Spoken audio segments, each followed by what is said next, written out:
Have you ever asked yourself, but this time round Kiswahili, umewahi kujiuliza kuna aina ngapi za maneno wewe mwanafunzi wa madarasa ya chini? Na sana sana hususan wanafunzi wa grade ya 4. Kuna aina nyingi za maneno. Kwa mfano, aina ya kwanza ya maneno ni nomino. Nomino ni maneno aina gani? Nomino ni maneno ambayo yanataja jina la kitu, jina la mtu na jina la mahali. Kwa mfano, Mwangangi. Kitu ni kama nini? Darasa. Mahali ni kama wapi? Machakos na kadhalika.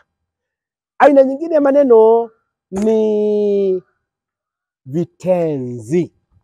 Vitenzi ni nini? Vitenzi ni aina ya maneno ambayo hutaja kile ambacho kiumbe binadamu anafanya. Kwa mfano, mifano ya vitenzi pamoja na soma, lima, cheka, pika, piga, enda, lala na kadhalika.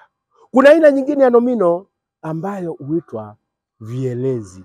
Vielezi ni maneno ambayo yanaelezea namna kitendo kinafanyika.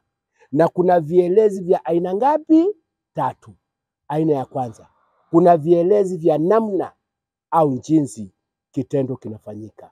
Kwa mfano, anatembea polepole, aste aste, taratibu na kadhalika. Kuna vielezi vya mahali kitendo kimefanyika: uwanjani, shambani, hekaluni, msikitini na kadhalika.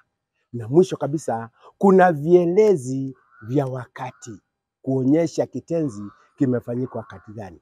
Kwa mfano, kitenzi kinaweza kuwa kilifanyika asubuhi, saa 6, jana, usiku, Jumapili iliyopita na kadhalika. Kwa hivyo vielezi vya aina 3: vielezi vya namna au jinsi, vielezi vya mahali na vielezi vya wakati. Kwa sasa na kuacha na hayo. Asante.